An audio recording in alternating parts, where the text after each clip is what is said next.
দরজাটা চাপা দেবো।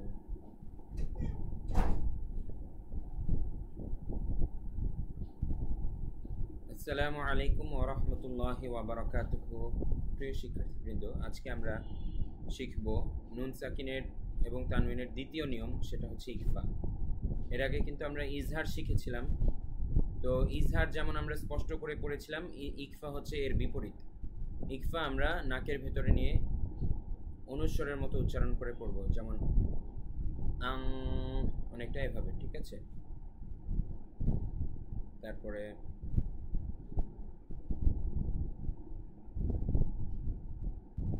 অনেকটা এইভাবে পরের অংশটুকু কাটা যাবে এডিটর ভাই। তো আমি যখন আবার বলবো শুরু, তখন শুরু। এখন আবার শুরু করছি। তো চলুন আমরা স্লাইড থেকে এখন দেখে নেই ইকফার হরফ কি কি এবং নুন সাকিন বা তানউইনের পরে কোন জিনিসগুলো আসলে, কোন হরফগুলো আসলে আমাদের ইকফা করে পড়তে হবে। তো নুন সাকিন কাকে বলে সেটা তো আমরা আগেই দেখেছি। নুনের উপরে জজম বা সাকিন থাকলে সেটাকে নুন সাকিন বলে। নুন সাকিন বা তানউইন চারভাবে পড়তে হয়, সেটাও আমরা দেখেছিলাম। তো এর মধ্যে গুরুত্বপূর্ণ আরেকটি নিয়ম হচ্ছে ইকফা। ইকফা অর্থ কি? গোপন করে পড়া অথবা লুকিয়ে পড়া। ইকফার হরফ 15টি। আমার সাথে আপনারা মুখস্থ করুন, এবং এটা মুখস্থ করার একটা সিম্পল সহজ টেকনিক আছে, আমার সাথে আপনারা বলুন। প্রথম 6টা আগে আপনারা মুখস্থ করবেন এভাবে: তা তা জিম দাল দাল ঝা, তা তা জিম দাল দাল ঝা। এভাবে প্রথম 6টা হয়ে গেলে পরেরগুলো একদম সহজ, কেননা পরের সবগুলো প্রায় সিরিয়াল অনুযায়ী আছে। সিন শিন সদ বদ ত জ, দেখুন সিন শিন সদ বদ ত জ, এই 6টাই কিন্তু এক সিরিয়ালে, তাই মনে রাখা খুব সহজ। আবার আইন গয়েন মাঝখান থেকে বাদ, কেননা আইন গয়েন কিন্তু আমাদের ইজহারেই চলে গেছে।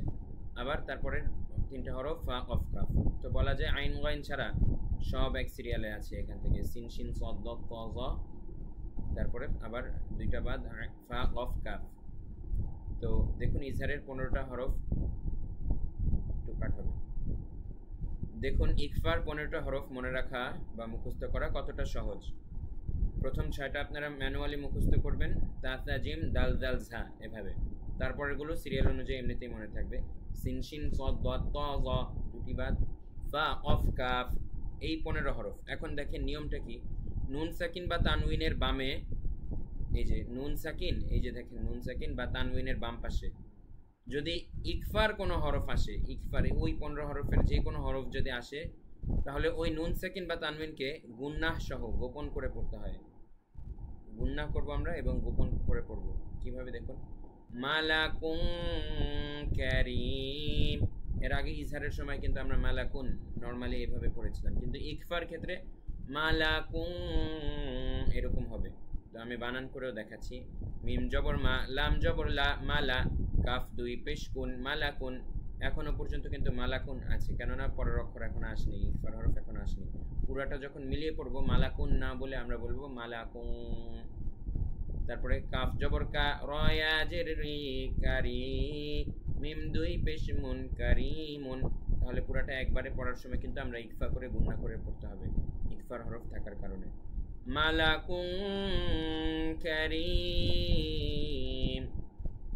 একইভাবে এটাতেও দেখুন, মিম নুন পেশ মুন, ফা কাফ জবর ফাক, মুন ফাক। ঠিক আছে, মিম নুন পেশ প্রথমত কিন্তু মুন হয়, নর্মাল নিয়ম অনুযায়ী আমরা জানি, কিন্তু যখনই নুন সাকিনের পরে ইকফার হরফটা আসবে, সেটা মিলিয়ে পড়ার সময় আমরা মুন করব। ঠিক আছে, মিম নুন পেশ মুন, ফা কাফ জবর ফাক, মুন ফাক, কাফ ইয়া জের কি, মুন ফাক্কি, নুন জবর না, মুনফাক্কিন। আশা করি নিয়মটা বুঝতে পেরেছেন। আবারও আমি রিপিট করছি, দেখুন নুন সাকিন বা তানউইনের বামে, এই যে দেখুন নুন সাকিন, এই যে দেখুন তানউইন, এই নুন সাকিন বা তানউইনের বাম পাশে যদি ইকফার কোনো হরফ আসে, তখন আমরা সেই নুন সাকিনকে অথবা তানউইনকে গুন্নাহ সহ গোপন করে পড়ব। এটাই হচ্ছে নিয়ম। তো আশা করি এই নিয়মটা ভালো করে বুঝতে পেরেছেন। আমরা কায়দার থেকে এর প্রয়োগ বিস্তারিত আকারে দেখব ইনশাআল্লাহ।